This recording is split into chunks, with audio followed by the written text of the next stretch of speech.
the whole thing that I see online, and is my point I was trying to make it on the fight recap and all that stuff, is everyone's very quick to say, just change camps. Oh, that'll solve everything. It's your coaching. Now, let me start by saying Edmond, Glendale Fight Club, top 5 worst coaches of all time. I'll give you that. He's awful, awful, awful coach. Yeah. Ronda would be exactly where she's at, whether she trained out of her garage or whether she trained there. I've always told her that. He gave her a false sense that she was a world-class striker. The media gave her this false sense that she was the next Mike Tyson, because she was knocking girls out, not really with technique, just with tenacity.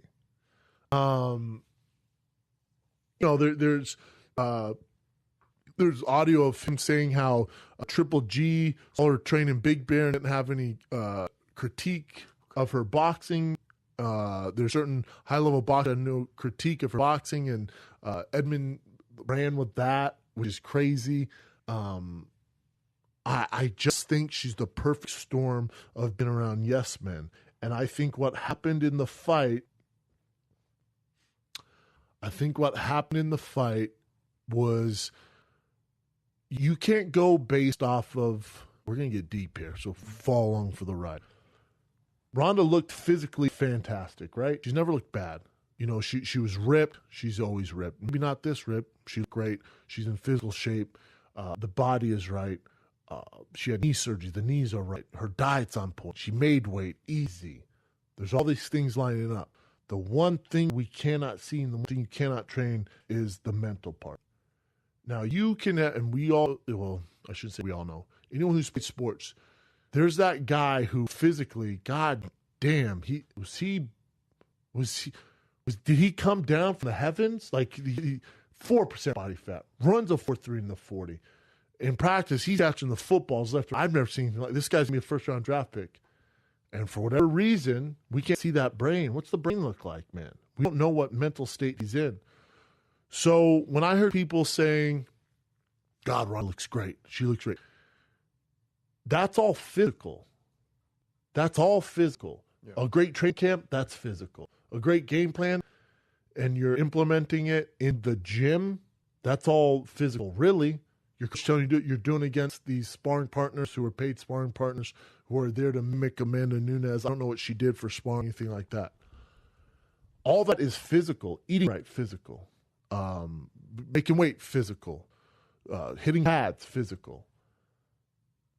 And I can say this as a former professional athlete in some of the highest level football games, into some of the biggest UFC fights of my career.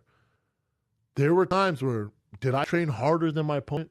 I promise you I did, more than anyone I ever fought. I put in more hours, more effort, more everything.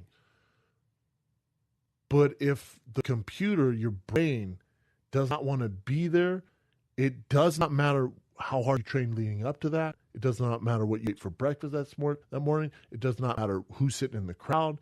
None of that matters. None of that matters. It doesn't matter if I can run a 4.3 in the 40. If my mind isn't right, if I don't think I'm the best receiver to ever step on this field and beat that world-class cornerback and catch this pass, it doesn't matter my physical attributes. It just doesn't. People go, well, don't you think Ronda, to Rogan's point, she really didn't even get going? Okay, let's talk about that. There's certain red flags leading up to this fight. 411 days off. That's a red flag for me. Name another world-class champion who would want that amount of time off. Well, she's busy doing movies. Red flag for me. Name another world champion, high-level athlete in any sport that would take that much time off from their actual sport to make a movie. LeBron James did Trainwreck. Hold. LeBron James won the world championship MVP and filmed for, ready, 1 week on Trainwreck in the offseason. He's not an actor. He's LeBron James. He's not playing the lead. It's like Mike Tyson when he was going through his huge run, being a lead in Hangover. Huh? The fuck? You can't do that, man. Because Lennox Lewis is training his ass off for you. So there's certain red flags. the big one to me, the clear one to see. And I'm not saying, I told you so. I told you she shouldn't lose this fight. I said if it's vintage Ronda, she goes in there and submits Amanda Nunes. That's if mentally she's ready to go. That's a big fucking if, man. And that's why all my friends always ask me to bet on the fights, blah, blah, and who should they bet on. I told them I can give you all the main card except for this one. I was right on every single one. Cody Garbrandt I said would be champ, not this fight. I was wrong on that one. I talked to Cody about that last night. My bad. But I was right on every other one. I said money-wise, I'd bet Cody. And my boy Todd did, blah, blah, blah. But on this one, I went, there's too much of an X factor. What's the X factor? Does Ronda want to be in there? It's not even that. Maybe she does want to be in there. Does she feel like she's the best in the world? That's the X factor. Because if there's any shadow of the doubt, if there's any hesitation, she will lose this fight. What happened? And people go, well, she got hit first. They had a game plan. The game plan was to move, head movement. What do you think changed? Did you see any head movement? Zero. Did you see any movement? Zero. What do you chalk that up to? Bad knees? Nope. Knees are to go. Bad footwork? Nope. We've seen her have great footwork. Has she avoided punches before? Yep. Has she closed distance, got the clinch, and tossed girls on their faces? Yep. Has she beat a girl in 17 seconds who beat Nunes? Yep. So what's going on here? We've seen her physically do all this stuff before. What do you think's going on here? Mental game, man. And I think the big fucking sign, man, the big sign is mentally she was not right. Matter of fact, she wasn't so right that Dana White gave her an exemption to speak to the media. What the fuck? Dana White. I don't give a fuck who he says is his best friend, what relationship they have behind the scenes. I don't care about any of that.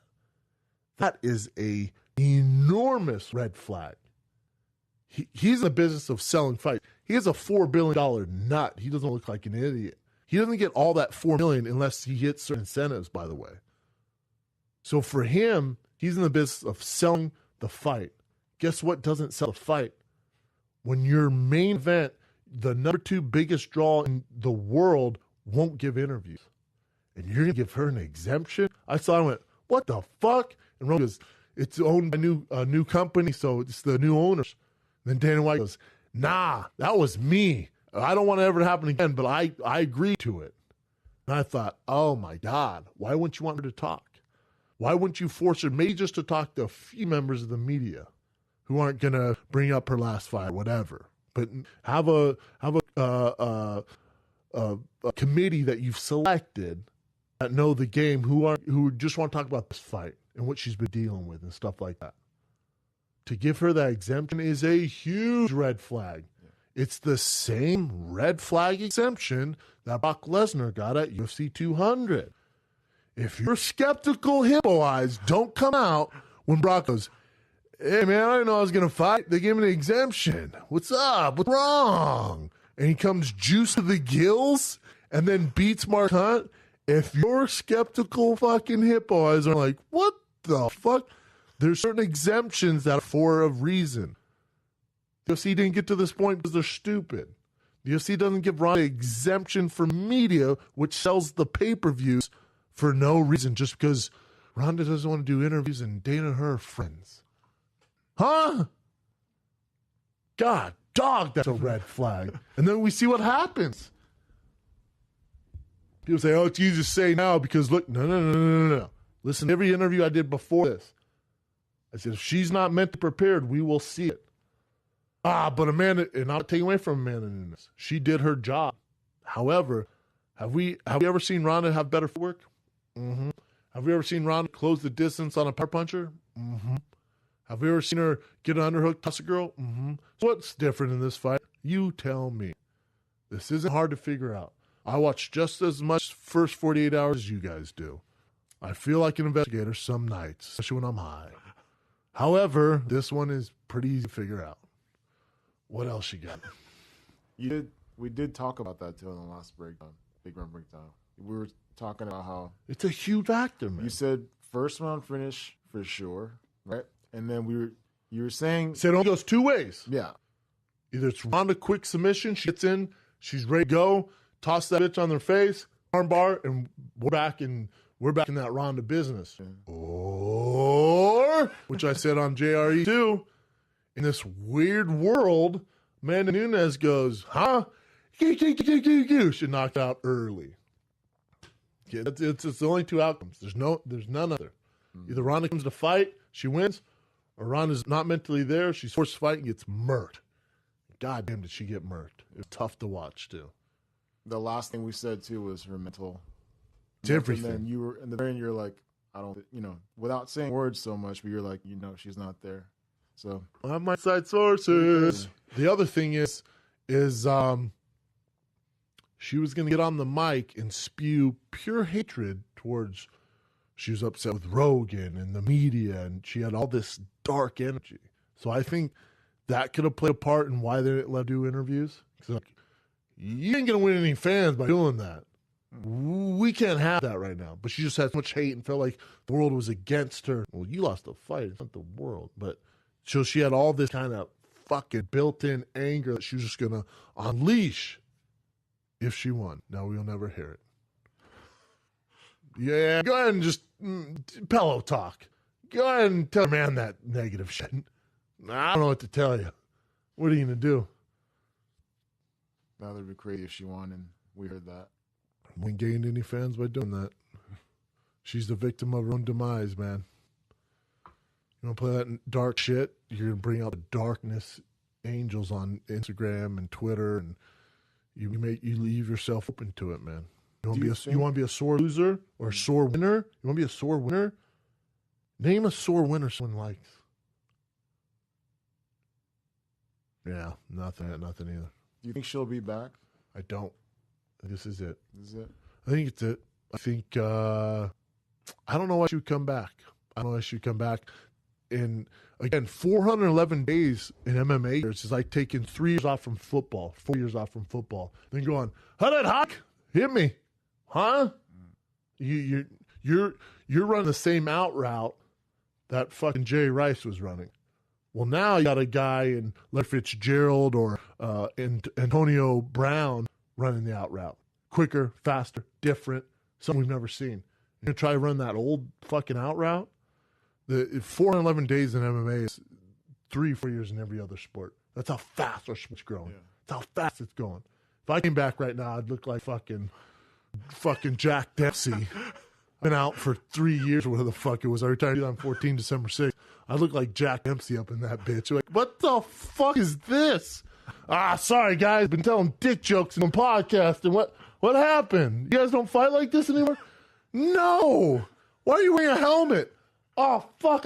You guys don't do CTE shit? No. The fuck? It's just the sport evolves so fast, man. It just does. I think those 411 days off were a mistake. I think if she's going to take even longer off now, and then what? She comes back and fights a more seasoned Amanda Nunes and changes what? And everyone goes, dude, she should just change camps. It doesn't work like that. It drives me nuts. It doesn't drive me nuts. It's people who aren't in this business. Mm-hmm. Just, again, it's a chemistry thing. You can say, oh, go to Jackson's trains with him. Okay, let's say she does. Let's say her and Greg Jackson don't see eye to eye on certain things. Let's say she doesn't gel with the camp.